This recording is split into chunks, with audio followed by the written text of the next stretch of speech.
कुछ ऐसी चीज़ें क्रिएट करते हैं जो एग्जिस्ट नहीं करती, तो वो जॉय ऑफ क्रिएशन का कोई अल्टरनेटिव नहीं है। वेस्टर्न कंट्रीज़ के लिए हमारे स्टार्टअप्स के कौन-कौन से सेक्टर सबसे ज़्यादा फेवरेट है?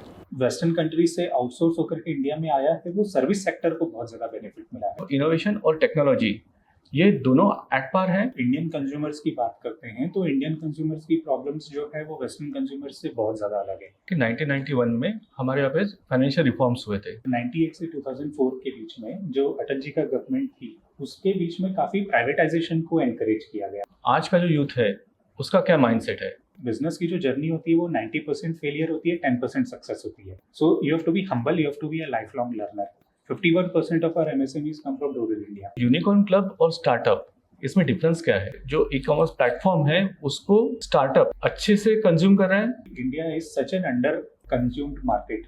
अप्रोच रहता है हमारा कि हमें फंडिंग चाहिए, ये कौन से स्टेज पे होनी चाहिए? बट इफ यू आस्क कि फंडिंग कब लेनी चाहिए या कब वेंचर कैपिटलिस्ट के पास जाना चाहिए, कब एंजल इन्वेस्टर के पास जाना चाहिए, तो इसके 2-3 आंसर्स हैं। जब आपको फंडिंग की जरूरत नहीं है, तभी आप फंडिंग के लिए अप्रोच करो। आप जितने स्टेजेस आप अपने खुद के पैसे से क्रॉस कर लेंगे, उतना आपका वैल्यूएशन बड़ा हो जाएगा। वो आपका स्टेक्स नहीं लेंगे, वो आपकी शेयर होल्डिंग नहीं लेंगे, वो आपको सॉर्ट ऑफ अ लोन देंगे और उस लोन के बदले में आप उन्हें रॉयल्टी या इंटरेस्ट आप पे करेंगे। स्टार्टअप के वर्ल्ड में हमने रिसेंटली एक सैड न्यूज़ सुनी थी। मतलब किसी ने सोचा भी नहीं था कि ऐसा कंडीशन आने वाला है। काफ़ी सारे ऐसे स्टार्टअप थे कि जिन्होंने अपना सब कुछ बैकग्राउंड रेडी करके रखा था, सिर्फ एक बैंक से एसएमएस आने की देरी थी कि your account has been credited for so and so amount, लेकिन वो आया ही नहीं। हम एज अ स्टार्टअप बहुत बार ये गलती करते हैं कि we focus on valuation rather than value creation. India में जो स्टार्टअप्स है, उसके परफॉर्मेंस की बात करते हैं। क्या ये एक ग्लॉसी पिक्चर है? Yes, the startups are glorified. Education का जो पार्ट है, वो शार्क टैंक ने भी अच्छा किया। अराउंड 80 to 90% जो स्टार्टअप्स है, वो एक टाइम लिमिट के बाद में फॉल हो जाते हैं। For 1% of the business to succeed, 99% have to fail. 1500 day or 5 years of period. I always feel entrepreneur has to be much more balanced than anybody in the world. आपका business जो है वो हर रोज Cliff से गिरने की तैयारी में ही है।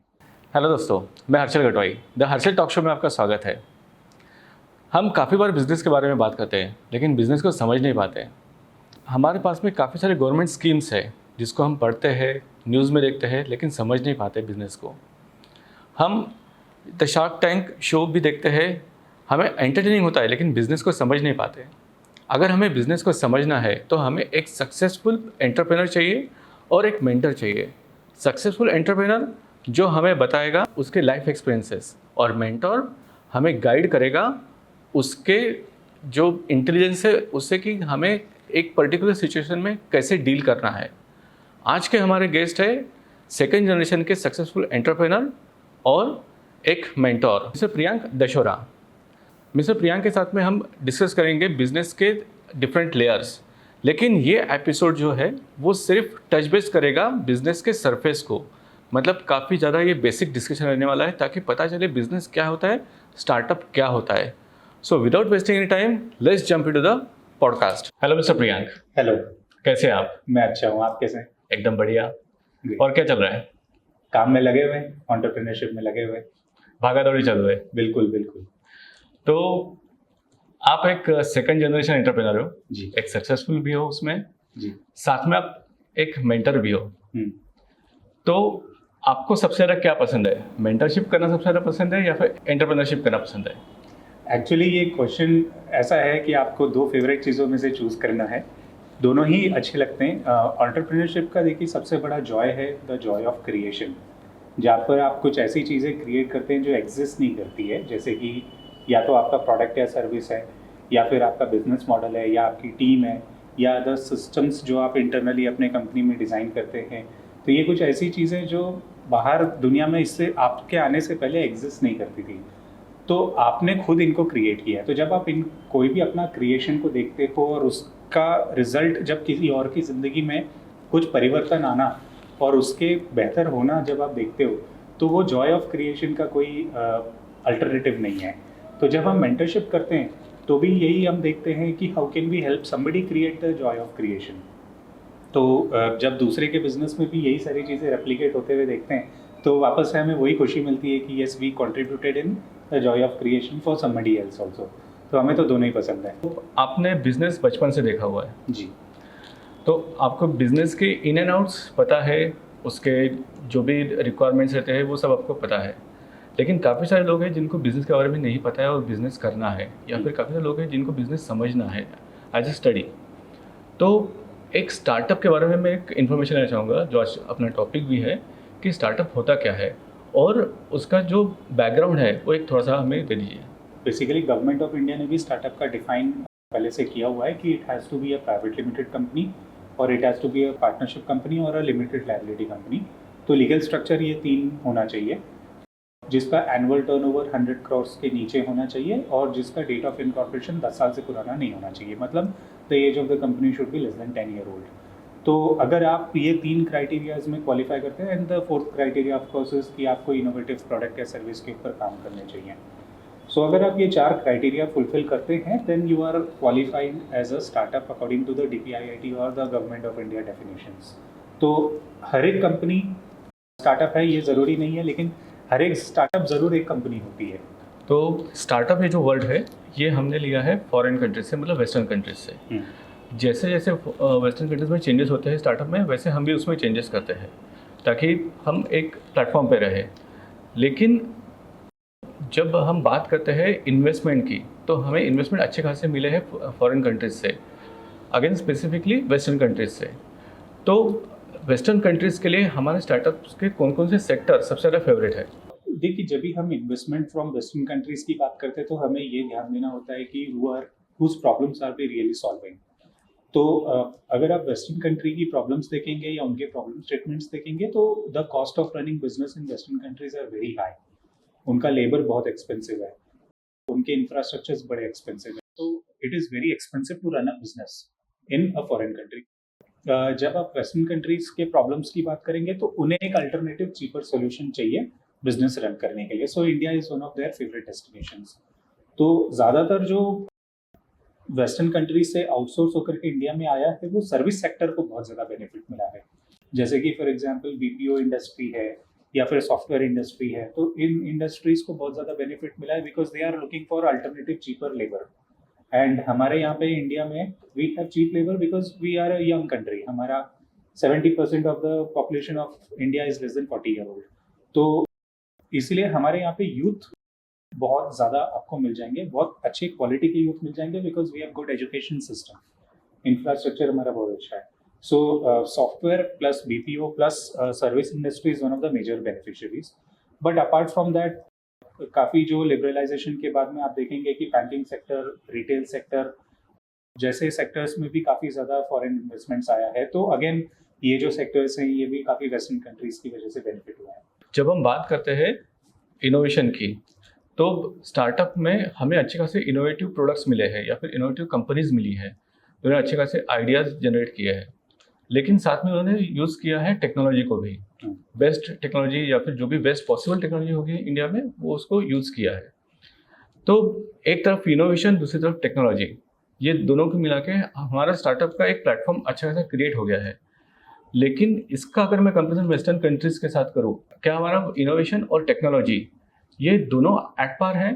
Definitely yes. देखिए, अगर आप जैसे मैंने पहले कहा था कि हम किन की प्रॉब्लम्स को सॉल्व कर रहे हैं, हम जब इंडियन कंज्यूमर्स की बात करते हैं तो इंडियन कंज्यूमर्स की प्रॉब्लम्स जो है वो वेस्टर्न कंज्यूमर्स से बहुत ज़्यादा अलग है। In fact when you look at India, तो इंडिया एक अकेला मार्केट नहीं है। India is an amalgamation of 2 to 3 और 4 डिफरेंट टाइप्स ऑफ मार्केट्स। तो हर एक मार्केट की स्पेसिफिक नीड है, स्पेसिफिक चैलेंजेस है और स्पेसिफिक सॉल्यूशंस उनको चाहिए। But yes, we have good brains, we have good temperament, we have good mindset of the youth. तो इसकी वजह से हमारा जो इनोवेशन क्वेश्चन है वो किसी भी वेस्टर्न कंट्री के कंपैरिजन में डेफिनेटली एट पार तो है ही। This is what my belief is. But हम क्योंकि वो प्रोडक्ट्स एग्जैक्टली कॉपी कैट नहीं करते हैं जो उन्होंने किया है, बिकॉज हमारे प्रॉब्लम स्टेटमेंट्स अलग है। So we develop products which are relevant to Indian audience, Indian consumers के प्रॉब्लम्स को हम सॉल्व कर रहे हैं। तो जहाँ पर प्रॉब्लम कॉमन हो जाती है वहाँ पे सोल्यूशन भी कॉमन हो जाता है। जैसे कि ट्रांसपोर्टेशन के प्रॉब्लम में वेस्टर्न सोल्यूशन ऊबर है, लेकिन इंडियन सोल्यूशन ओला भी है। And both the technologies are at par with each other, both the technologies are as innovative, जो पहले कभी एग्जिस्ट नहीं करती थी। तो इसीलिए जब प्रॉब्लम कॉमन हो जाता है तो सोल्यूशंस भी कॉमन हो जाते हैं। Payment gateways is also one of the examples, जहाँ पर कुछ फॉरेन पेमेंट गेटवेज हैं जैसे Google Pay, but at the same time we have Paytm also, we have BharatPe also, जो इंडियन स्टार्टअप्स हैं। तो इट ऑल डिपेंड्स कि आप किन के कौन से कंज्यूमर्स की प्रॉब्लम को आप सॉल्व कर रहे हैं। But yes, technology and innovation point of view, yes we are at par with the. जैसा हमने देखा था कि 1991 में हमारे यहाँ पे फाइनेंशियल रिफॉर्म्स हुए थे। वो रिफॉर्म्स के बाद में काफ़ी सारी चीज़ें चेंज हुई है, क्योंकि हमारा मार्केट जो है वो फॉरेन कंट्रीज़ के लिए ओपन हुआ था, तो बिज़नेस का तरीका भी चेंज हुआ है हमारा। तो स्टार्टअप जो है वो कैसे चेंज होते गए 1991 से लेके 2024 तक के। ये बहुत इंटरेस्टिंग क्वेश्चन है एक्चुअली। इसी 91 में वी हैड रफली about 3 to 4 weeks of reserves left, जब लिबरलाइजेशन का इम्प्लीमेंटेशन हुआ था तभी। उससे पहले अगर आप देखेंगे तो बिजनेस एनवायरनमेंट जो था वो बहुत कंड्यूसिव नहीं था। Licensing was a very big problem, bureaucracy was a very big problem, red tapism was a very big problem. तो जब 91 में रिफॉर्म्स हुए तो गवर्नमेंट ने सबसे पहले इनको ईज आउट किया, लाइसेंसिंग राज, इंस्पेक्टर राज को ख़त्म किया, रेगुलेशंस जो थे बहुत ज़्यादा टाइट थे उनको थोड़ा लूजन अप किया, जैसे कि पेट्रोलियम सेक्टर में या अदरवाइज भी। तो a lot of foreign companies got attracted to come to India. तो अगर आप देखेंगे कि जैसे 98 से 2004 के बीच में जो अटल जी का गवर्नमेंट थी, उसके बीच में काफ़ी प्राइवेटाइजेशन को एनकरेज किया गया, जहाँ पर जो गवर्नमेंट की लॉस मेकिंग एंटिटीज थी उनको प्राइवेटाइज किया, जैसे कि मारुति लिमिटेड या बीएसएनएल या टेलीकॉम सेक्टर, ऑटोमोबाइल सेक्टर की काफ़ी कंपनीज को प्राइवेटाइजेशन किया गया। 51% of the FDI which came into retail sector in 2012, जो यूपीआई गवर्नमेंट के रेजिम में हुआ। देन मोदी गवर्नमेंट के पोस्ट 2014 के रेजिम में 49% of the FDI came into insurance sector. तो इसकी वजह से क्या हुआ कि जब फॉरेन एफडीआई पैसा जब इंडिया में आने लगा तो it help and flourish the Indian ecosystem, Indian business and Indian startup ecosystem को हेल्प किया। क्योंकि अगर जैसे हम रिटेल की बात करें तो जब रिटेल में एक बड़ा जायंट आता है इंडियन मार्केट के अंदर, तो उसको हेल्प करने के लिए छोटी छोटी सब्सिडीज इंडियन स्टार्टअप्स भी खड़ी होती है। तो सिर्फ एक कंपनी नहीं आ रही है, एक पूरा इकोसिस्टम खड़ा हो रहा है, एक पूरा एम्प्लॉयमेंट जनरेशन सिस्टम खड़ा हो रहा है। तो डेफिनेटली हमारा लिबरलाइजेशन की वजह से स्टार्टअप इकोसिस्टम में बहुत फर्क पड़ा है। अभी आपने एक बात की थी माइंडसेट के बारे में, तो आज का जो यूथ है उसका क्या माइंडसेट है? क्योंकि टेक्निकली अगर हम देखें तो ये जो जनरेशन है इसको हम कह सकते हैं कि सब कुछ इमीडिएट चाहिए, जी, फटाफट करना है, फटाफट हमें उसका आंसर चाहिए। अगर मैं एक एग्जांपल भी लूँ कि मुझे एक प्रॉम्प्ट देना है या फिर कमांड देना है, एंटर प्रेस करना है, गूगल या फिर चैट जीपीटी मुझे उसका आंसर दे देगा, इतना अभी ये शॉर्ट हो गया है। तो यूथ का माइंडसेट कैसा है ये बिजनेस के लिए? क्योंकि उतना पेशेंस भी बिजनेस में रहना चाहिए कि 3-4 साल तक मैं भी मिनिमम प्रॉफिट या नो प्रॉफिट पे भी चलूँ, लेकिन मेरा बिजनेस आगे बढ़ना चाहिए। तो ये माइंडसेट के बारे में आप क्या सोचते हो? देखिए, when we talk about mindset तो सबसे इम्पोर्टेंट होता है टू अंडरस्टैंड कि बिजनेस कैसे चल रहा है। Business is not a 6 month और 1 ईयर गेम, जहाँ पर आपने 6 महीना या 1 साल तक कोई एक एक्टिविटी करी फिर उसको कैश आउट कर लिया। Business is not that, business is a long term game. तो क्रिकेट की फैशन में अगर कहें तो ये T20 नहीं है, ये एक टेस्ट मैच है। तो when you play a test match तो आप the most technical shots play करते हो, जो बिल्कुल टेक्स्ट बुक में जैसे सिखाते हैं आप वो वाले शॉट्स प्ले करते हो। लेकिन T20 में आप कोई भी स्ट्रोक प्ले करो, अल्टीमेटली रिजल्ट मैटर्स। तो you have to be very careful when you enter into business with the right mindset. The common mindset which are required to run a business is you have to be very resilient, because business की जो journey होती है वो 90% failure होती है, 10% success होती है। तो जब आप 90% of the time, 9 out of 10 times जब आप फेल होते हो तो आप बहुत जल्दी डिस्करेज भी हो जाते हो and you think it is not your cup of T. But आपको बाउंस बैक करना होता है, आपको रेजिलियंट होना होता है एंड आपको नेवर गिव अप वाला एटीट्यूड से काम करना होता है। तो this is one mindset which is very much required. The second mindset which is required is only result matters. Because business में चाहे आप कितने भी एफर्ट्स लगा लें, लेकिन जब उस एफर्ट्स को रिजल्ट्स में कन्वर्ट होता हुआ नहीं आप देखेंगे तब तक आपको उसका बेनिफिट नजर नहीं आएगा। So only result matters is a very very strong powerful mindset that every entrepreneur should have. Then the third mindset that I always talk about is you have to be very humble. You have to learn from your mistakes. You have to learn from the advices. You have to learn from the journey of other people. And which is why we also do a lot of mentoring, because हमें देखते हैं, हम 1-to-1 देखते हैं कि कौन बंदा क्या गलती कर रहा है. So you have to be humble, you have to be a life long learner. The fourth thing is कि which is my personal favourite is you have to be curious. अगर आपके अंदर क्यूरियोसिटी नहीं है कि आपका कस्टमर किस तरीके से बिहेव कर रहा है, कौन सी प्रॉब्लम्स फेस कर रहा है, क्या उसकी प्रॉब्लम्स पिछले साल जो थी आज भी वही है, या उसकी प्रॉब्लम्स चेंज हो गई है. तो you need to have lot of curiosity in yourself and at the same time coupled with adaptability, कि अगर आप अपने बिजनेस या अपने प्रोडक्ट को चेंज करने के लिए रेडी नहीं हो as per the needs and requirements of the customer, तो you will fail very soon. तो these are the 4-5 mindsets that are required to. जो स्टार्टअप्स हैं वो हमने टियर 1 सिटी, टियर 2 सिटी में अच्छे खासे देखे हुए हैं. हमने काफ़ी स्टार्टअप्स के तो हमें नाम भी पता है, जो हमेशा न्यूज़ में भी रहते हैं या फिर एक हमारे ग्रुप सर्कल में भी रहता है कि डिस्कशन में कि ये स्टार्टअप अच्छा कर रहा है. अगर हम रूरल एरिया की बात करें, रूरल इंडिया की बात करें, तो वहाँ पे सिचुएशन थोड़ा डिफिकल्ट हो जाता है. क्योंकि रूरल इंडिया में अभी भी जो स्टार्टअप्स है वो उतने नहीं है. वहाँ पे फार्म और फार्म प्रोडक्ट अच्छे खासे चल रहे हैं, जो हमेशा से था. लेकिन आज की डेट में अगर मैं करंट कंडीशन देखूँ कि स्टार्टअप का क्या कंडीशन है, वहाँ पे क्या स्टेटस है. रूरल इंडिया डेफिनेटली एक बहुत बड़ा मार्केट है, not in terms of number of consumers but in the terms of volumes and the geographical expansion. But अगर आप देखेंगे 51% of our MSMEs come from rural India. तो रूरल इंडिया में जब हम रूरल के बारे में बात करते हैं तो ऑटोमेटिकली हमारा दिमाग एग्रीकल्चर की तरफ चला जाता है. Correct. But rural India is much more than that. Rural India में एग्रीटेक के अलावा हेल्थ केयर में बहुत ज़्यादा इनोवेशंस हो रहे हैं, एजुकेशन सेक्टर में बहुत ज़्यादा इनोवेशंस हो रहे हैं. There are multiple sectors which are doing really well at the rural levels. तो क्योंकि रूरल इंडिया की नीड्स और उनकी प्रॉब्लम्स जो हैं वो एक अर्बन ऑडियंस से बहुत ज़्यादा अलग है. Just to give you an example कि रूरल इंडिया में there are many startups, there are many NGOs who are working just to prepare sanitary pads, जो फीमेल हाइजीन के लिए बहुत ज़्यादा ज़रूरी है, जो उनको बीमारियों से बचाती है. Urban cities so to say, तो this is not a very big problem because education and awareness बहुत ज़्यादा है. But definitely rural India is catching up. 4-5 factors which are helpful जो है वो इंटरनेट पेनिट्रेशन है एंड टेक्नोलॉजी का penetration है. आज रूरल इंडिया में हर आदमी के पास में दिन के 8 GB का 5G का डेटा अवेलेबल है, तो उसकी वजह से कंटेंट का कंजम्पशन बहुत ज़्यादा बढ़ा है. Secondly we have lot of government support schemes जो MSME सेक्टर्स और रूरल सेक्टर्स को बहुत ज़्यादा हेल्प करती है. Third, we have lot of education and awareness about different products at the rural level, जो पहले कभी एग्जिस्ट नहीं करता था. तो ये 2-3 जो कॉम्बिनेशन ऑफ चीज़ें हुई है, इसकी वजह से रूरल इकोसिस्टम भी बहुत अच्छा डेवलप हुआ है. तो अभी आपने बात किया मोबाइल के बारे में, मतलब नेटवर्क के बारे में जी उसके ऊपर तो हम आगे बढ़ने वाले हैं. जी जी जी एब्सोल्युटली. इसके साथ ही जैसा आपने कहा है कि काफ़ी सारे इंडस्ट्रीज आ रहे हैं, not only about related to farm but other thing also. जैसे आपने मेडिसिन कहा है, फिर बाद में अलग अलग सेक्टर्स भी आ रहे हैं वहाँ पे.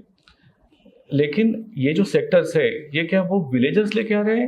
जैसे मैंने पहले कहा था कि India is not one market, India is amalgamation of 3 to 4 different markets. तो रूरल इंडिया की जो प्रॉब्लम्स हैं वो रूरल इंडियंस से ज़्यादा कोई अच्छा समझ नहीं सकता उसको. तो इसलिए अगर आप देखेंगे कि बहुत सारे छोटे छोटे स्टार्टअप्स जो हैं वो रूरल इंडियंस ने ही शुरू किए हैं, जो वहाँ पे लोकल अवेलेबल है, जिन्होंने वहीं पे अपनी पूरी ज़िंदगी बिताई है, जो डे इन डे आउट उनके कंज्यूमर्स या उनके कस्टमर्स की ज़िंदगी के साथ इंटरेक्ट करते हैं. So a majority of the rural startups are started by people who are residing from the rural India. Maharashtra में जैसे हम कहते हैं कि आदिवासी लोगों ने बनाया हुआ कोई प्रोडक्ट है वो बहुत जल्दी बिकना चालू कर देता है, क्योंकि उसमें काफ़ी ज़्यादा एक क्लोज टू नेचर वाला एक फीलिंग आता है जी. तो आई गेस सो ये भी एक स्टार्टअप के लिए हेल्प करता है कि हाँ ये विलेज से आया है हमारे लिए, तो एक कनेक्ट हो जाता है वहाँ पे. Of course, because personalization consumer का जब तक आपके प्रोडक्ट के साथ में एक पर्सनल कनेक्ट नहीं होगा तब तक वो आपके प्रोडक्ट को इंटरनलाइज नहीं करेगा. तो ये बहुत बड़ा एक बिजनेस कॉन्सेप्ट है जहाँ पर काफ़ी एडवर्टाइजिंग एजेंसीज या मार्केटिंग एजेंसीज जो है वो कंज्यूमर के साथ उसको 1-to-1 पर्सनलाइज करने की कोशिश करती है किसी भी प्रोडक्ट को. But when we talk about rural products तो वो ऑटोमेटिकली ही पर्सनल हो जाता है. किसी की भी ज़िंदगी के साथ में। रूरल इंडिया में वो सैनिटरी पैड्स वाला अगर मैं एग्जांपल को कंटिन्यू करूँ, तो एक लोकली मैन्युफैक्चर्ड सैनिटरी पैड बहुत जल्दी एक्सेप्टेबल हो जाता है among the women of so called Adivasi population. But वहाँ पर अगर आप एक वेल एस्टैब्लिश्ड अर्बन ब्रांड लेके चले जाएंगे, तो it becomes little difficult to sell, because the audience will not personally feel attached emotionally to your product or service. So they might be emotionally attached to your product, they might be emotionally attached to your story, they might be emotionally attached to you as an individual. तो ये emotional attachment होना बहुत ज़रूरी है ताकि वो internalise कर पाए आपके प्रोडक्ट को। एक टर्म है यूनिकॉर्न क्लब की, तो यूनिकॉर्न क्लब और स्टार्टअप, इसमें डिफरेंस क्या है? देखिए, यूनिकॉर्न उन कंपनीज को कहा जाता है जिनकी वैल्यूएशन $1 बिलियन से ऊपर या क्रॉस कर चुकी है, उन कंपनीज को यूनिकॉर्न बोला जाता है। और जो हमने, जैसे मैंने पहले बताया कि स्टार्टअप्स के डेफिनेशन में turnover should be less then 100 crore, तो ये दोनों बहुत अलग लीग ऑफ कंपनीज हो जाती है।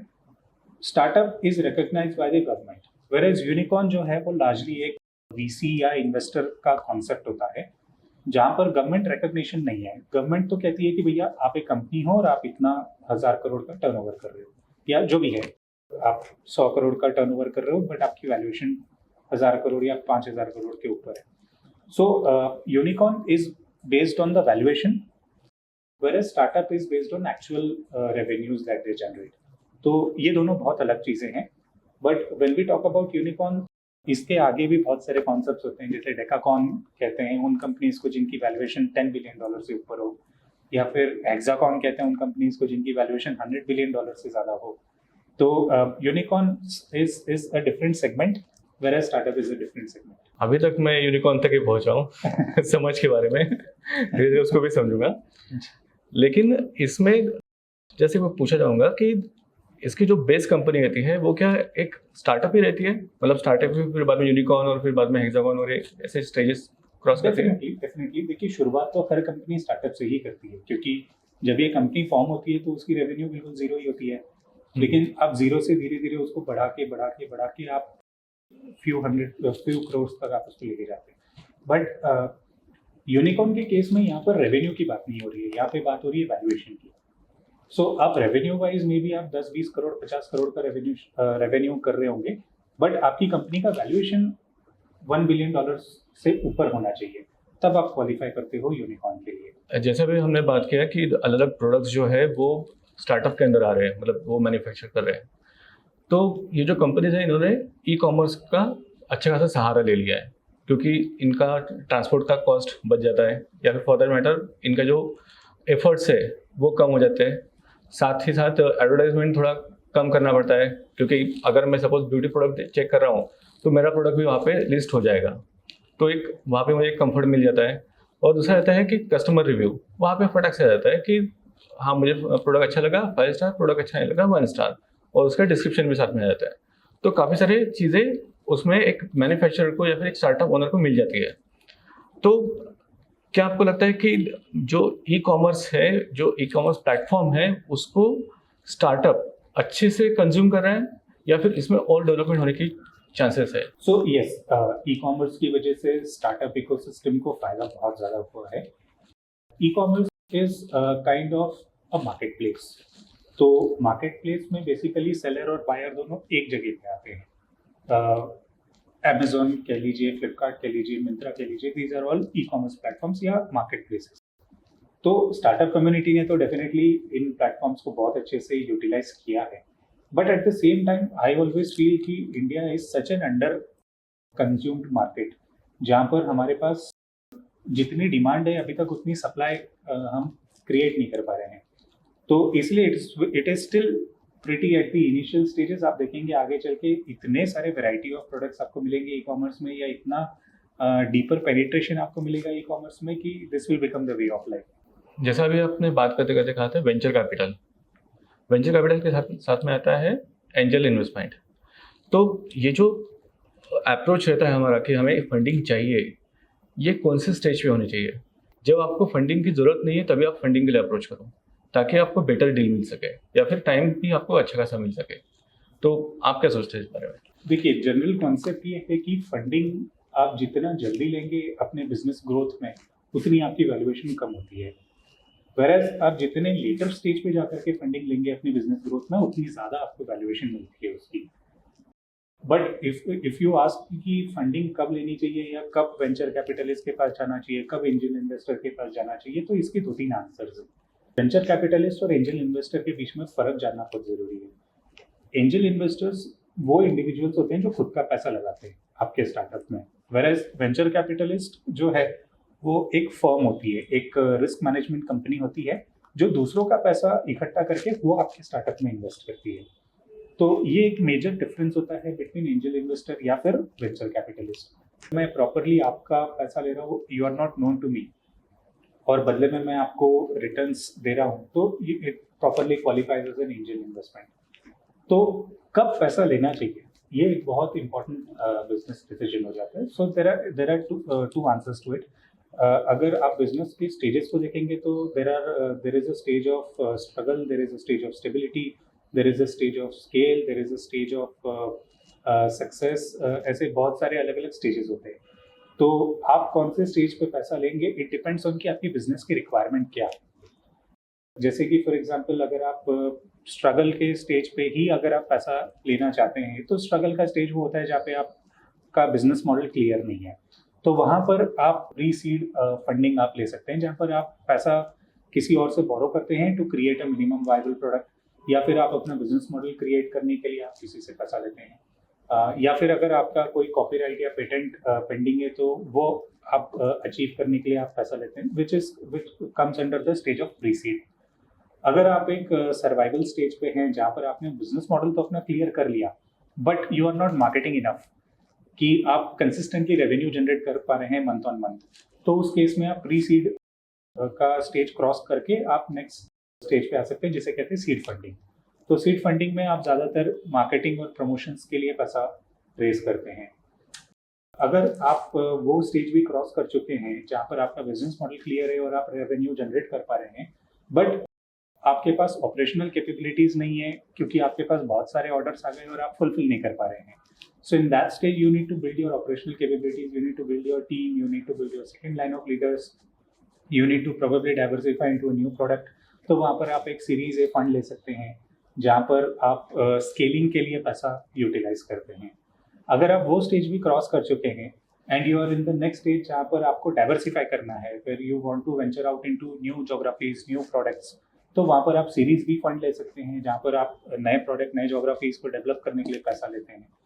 अगर आप वो वाला भी स्टेज क्रॉस कर चुके हैं, then the next stage is to decentralize your management, to create a brand, to create a legacy, और वहाँ पर आप एक IPO की तरफ देखते हैं।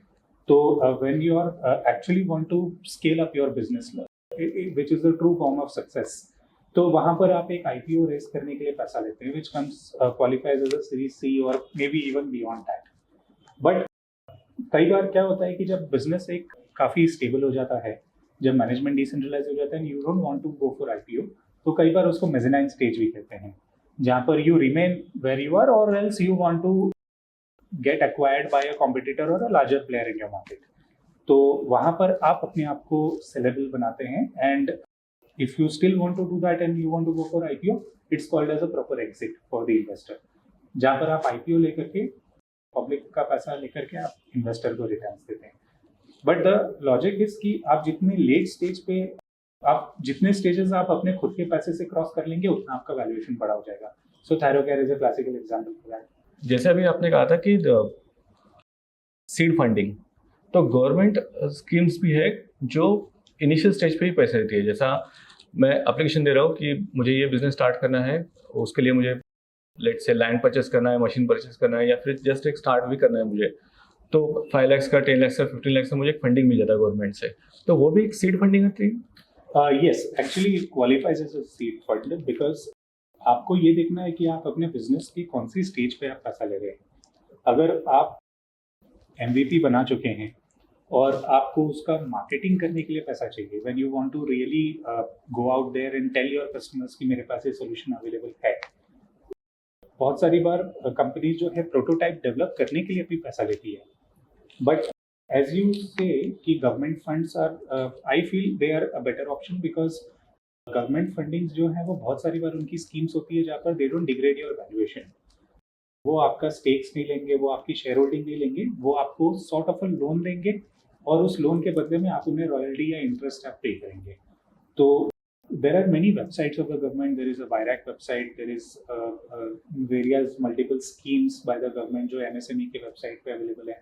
तो वहाँ पर जाकर के कोई भी यूजर चेक कर सकता है कि what is the seed fund और what is the fund that is right for him. एक स्टार्टअप ओनर के लिए ड्रीम रहता है कि फर्स्ट वो लोकल एरिया में खुद को एस्टेब्लिश करे। जैसे एग्जांपल, अगर मैं स्टार्टअप चालू कर रहा हूँ मुंबई में, तो मुंबई में फर्स्ट मेरा पकड़ रहे ताकि मेरा प्रोडक्ट वहाँ पे सेल हो। फिर बाद में ऑब्वियसली मैं उसको एक इंडिया लेवल पे, नेशनल लेवल पे लेके जाऊँगा। सेकंड, उसका ड्रीम रहता है कि आईपीओ निकालना। ये सबसे बड़ा ड्रीम रहता है कि मुझे अपनी कंपनी का आईपीओ निकालना है, ग्लोबलाइज होना है मुझे, ताकि मैं 4-5 कंट्रीज़ में अपने प्रोडक्ट बेच सकूँ या फिर वहाँ पे अपनी कंपनी स्टार्ट कर सकूँ। जैसे यूएस हो गया, सिंगापुर हो गया, यहाँ पे अपने ऑफिस ओपन करके वहाँ पे मुझे अपना प्रोडक्ट सेल करना है या फिर वहाँ से मुझे कॉन्ट्रैक्ट लेने हैं।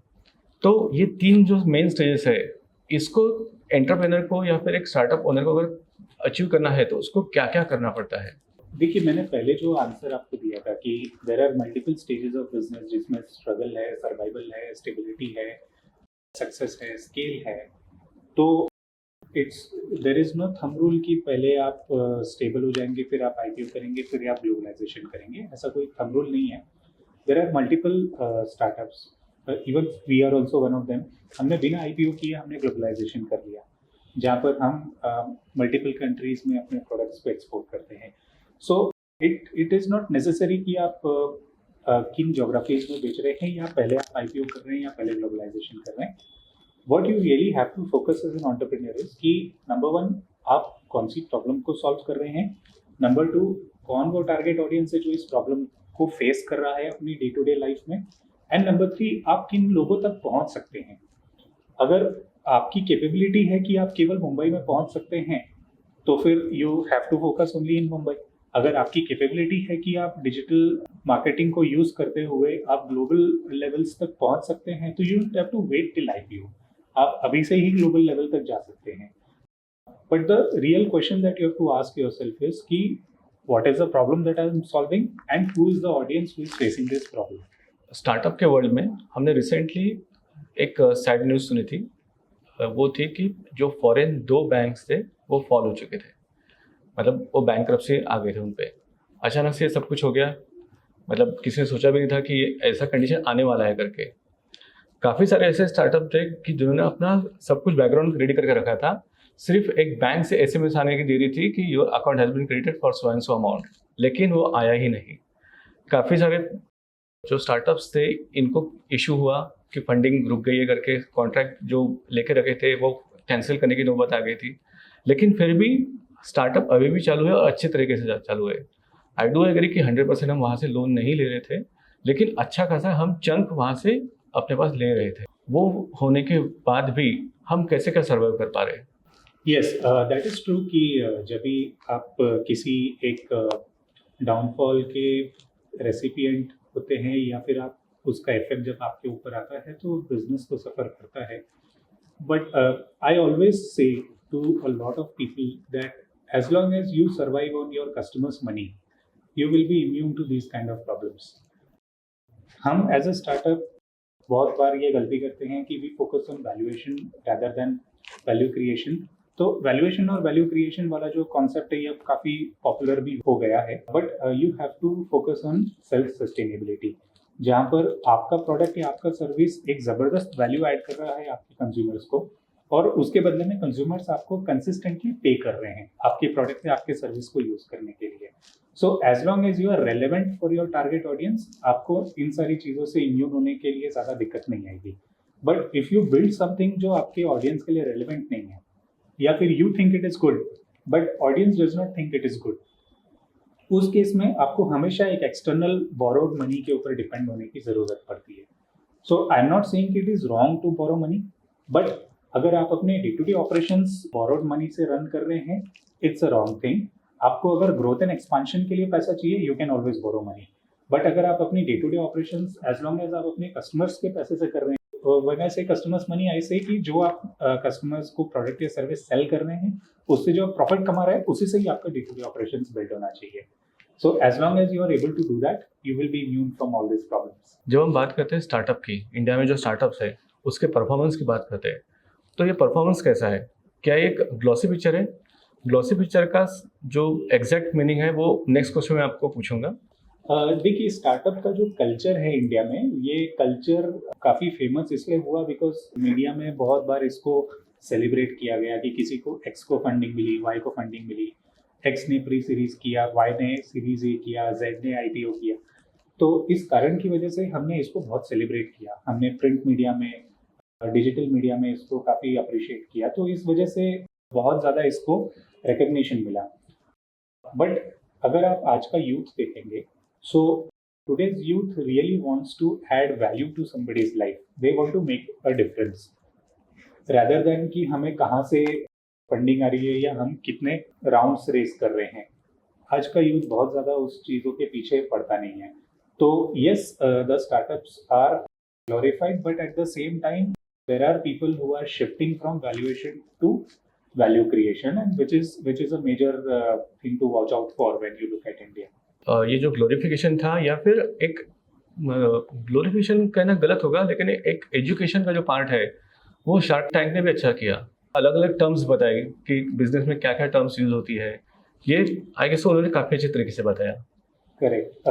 सो अगर आप देखेंगे, जो कंपनीज एक्चुअली शार्क टैंक जैसे प्लेटफॉर्म्स तक पहुंच पाती है, वो कंपनी ऑलरेडी बहुत सारे स्टेजेस क्रॉस कर चुकी होती है अपने बिजनेस जर्नी के अंदर. उनका प्रोडक्ट मार्केट फिट बहुत अच्छा हो चुका होता है, उनका prototype is there in the market, minimum viable product is there in the market, they are actually making revenue. So जब तक आप वो वाले स्टेज पे नहीं पहुंचते हैं, तब तक मे बी शायद इन प्लेटफॉर्म्स पे आपको अपीयर होने का मौका कम मिलेगा. But rather than being glorified from these platforms, I would recommend कि हर एक एंटरप्रेन्योर को, हर एक स्टार्टअप फाउंडर या एस्पिरेंट को ये ध्यान देना चाहिए कि एक बिजनेस को किस तरीके से बिल्ड किया जाता है. Because building a business is a science, और वो साइंस अगर आपने डिसाइफर कर लिया, डिकोड कर लिया, तो सूनर और later you will also be eligible to participate in this platforms. अभी मैं बात करता हूँ वो ग्लॉसी पिक्चर की. एक रिपोर्ट मैंने पढ़ा था जिसमें मेंशन किया गया था कि अराउंड 80 to 90% जो स्टार्टअप्स है वो एक टाइम लिमिट के बाद में फॉल हो जाते हैं, वो बंद कर देते हैं अपना बिजनेस. तो इस वजह से मैंने ये क्वेश्चन पूछा था कि ये ज़्यादा ग्लोरीफाई हो रहा है, ज़्यादा ग्लॉसी पिक्चर दिखाया जा रहा है. राइट. देखिए, startups, it's not particularly true with startups, it is true with any business. 99% is the failure rate of business. तो एक थॉट प्रोसेस तो ये भी है कि for 1% of the business to succeed, 99% have to fail. This is also a parallel thought process. लेकिन ये क्यों है? Why is this like this? क्योंकि किसी भी बिजनेस का इनिशियल 1000 डेज का पीरियड सर्वाइव करना बहुत इंपॉर्टेंट हो रहा है. जब आप इनिशियल 1000 डेज का पीरियड आप सर्वाइव करते हैं, that is the time when you analyse कि आपका बिजनेस मॉडल सही है कि नहीं है.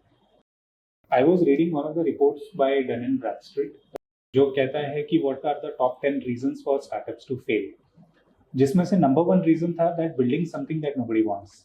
36% of the startups failed because of this reason. तो when you as a entrepreneur build something, आपको ऐसा लगता है कि you are good at something, तो सभी लोगों को उसकी ज़रूरत है. Like for example, if I'm a good cook, I will build a good restaurant, and I think कि सारे ही लोगों को मेरा खाना पसंद आएगा. But they don't really do the market research and see कि मेरे ऑडियंस को क्या खाना पसंद है. क्या वो जो मैं सर्व कर रहा हूँ, क्या उन्हें वो चीज़ पसंद है या उन्हें कोई और ही चीज़ पसंद है. So it's very important to be aligned and build your product which is relevant for the audience, जो मैं बार बार हमेशा बोलता हूँ.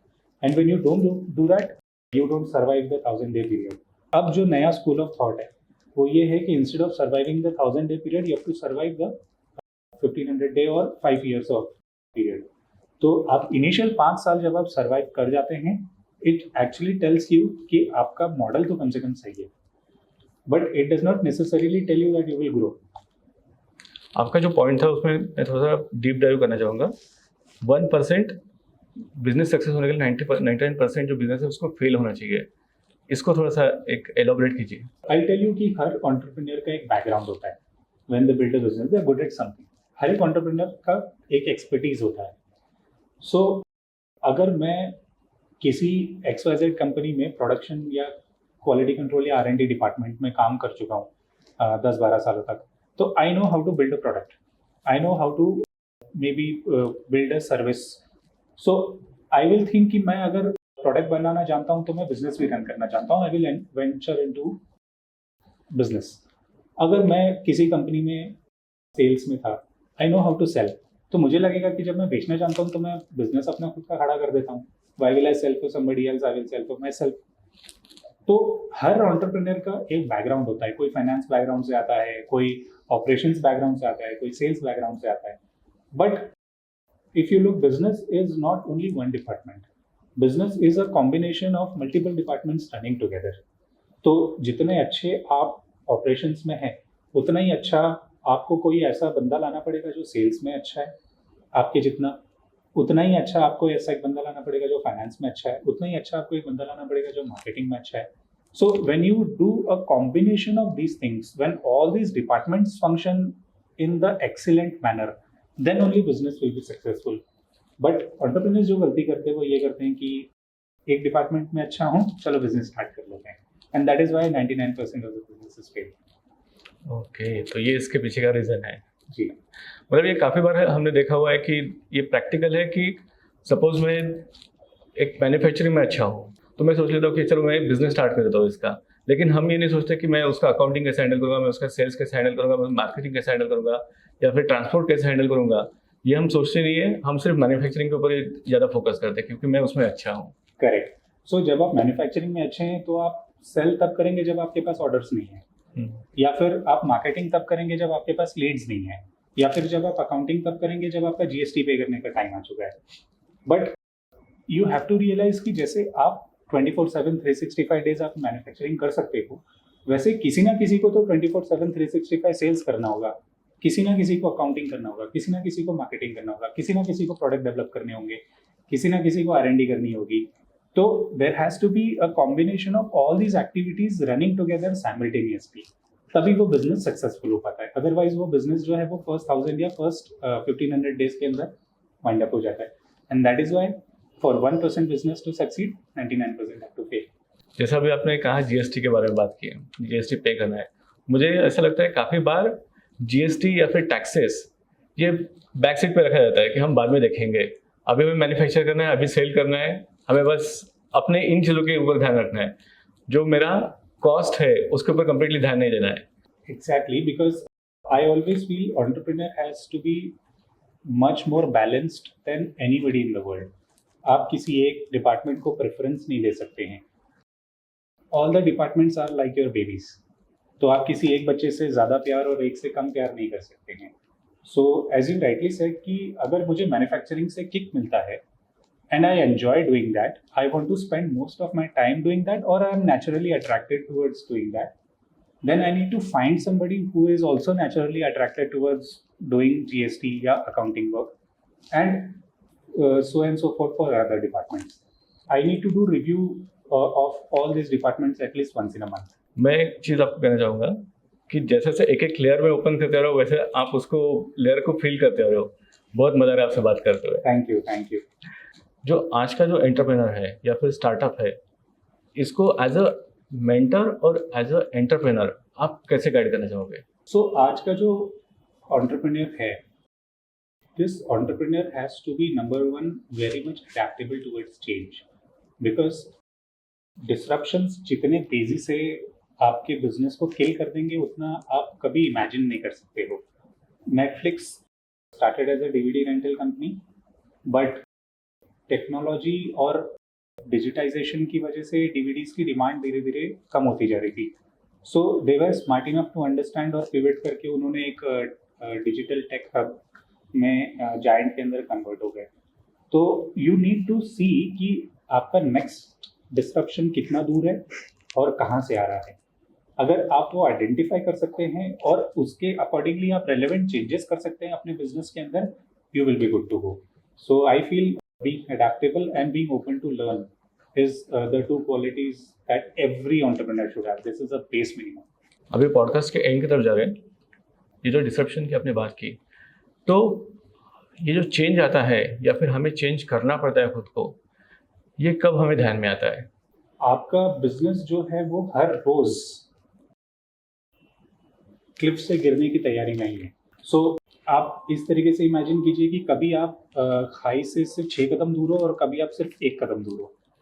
But if you don't make the necessary changes, आपको ये ध्यान देना होगा कि what is the problem that I am solving, who is my customer and what is the alternate solution that my customer is enjoying.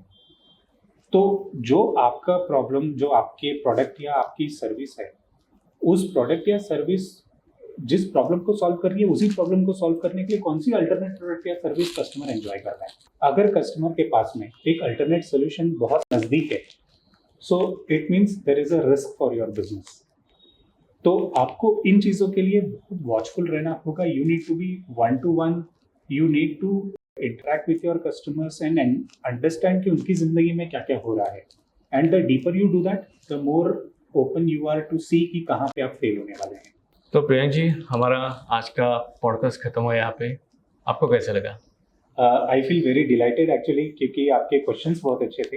And I feel कि इस platform के through हम जितने ज़्यादा लोगों तक पहुंच पाएंगे, जितने ज़्यादा लोगों को हम एजुकेट कर पाएंगे कि बिजनेस किस तरीके से चलाया जाता है, we are all doing it for the audience actually. तो I feel very blessed, I feel very humbled and मैं बहुत शुक्रगुजार हूँ। With a lot of gratification I want to thank you for inviting me and asking such wonderful questions. Thank you sir, यहाँ पे आने के लिए। आपको फिर से आना पड़ेगा। हम डीप डाइव करेंगे नेक्स्ट सेशन में और कई लेयर ओपन करेंगे जहाँ पे हम बिजनेस के अलग अलग टाइप्स या फिर अलग अलग लेयर्स जो है वो समझने की कोशिश करेंगे। Thank you, the pleasure is all mine. So दोस्तों, आई गेस आपको ये एपिसोड काफ़ी पसंद आया होगा। ये काफ़ी ज़्यादा बेसिक था, लेकिन इसमें कही गई बातें एक एस्टेब्लिश बिजनेस पर्सन के भी काम में आएगी। जो भी आपके फ्रेंड्स हैं, रिलेटिव्स हैं जिनको बिजनेस स्टार्ट करना है, प्लीज़ उनके साथ ये वीडियो शेयर कीजिए। हम इसका एक एपिसोड लेके आएंगे जो थोड़ा सा डीप डाइव करेंगे बिजनेस के डिफरेंट लेयर्स जानने के लिए। सो वेट कीजिए नेक्स्ट एपिसोड का और इसको काफ़ी ज़्यादा शेयर कीजिए। Thank you so much. और हाँ, सब्सक्राइब करना मत भूलिए ताकि आपको नेक्स्ट वीडियो के बारे में इंफॉर्मेशन मिलती रहे।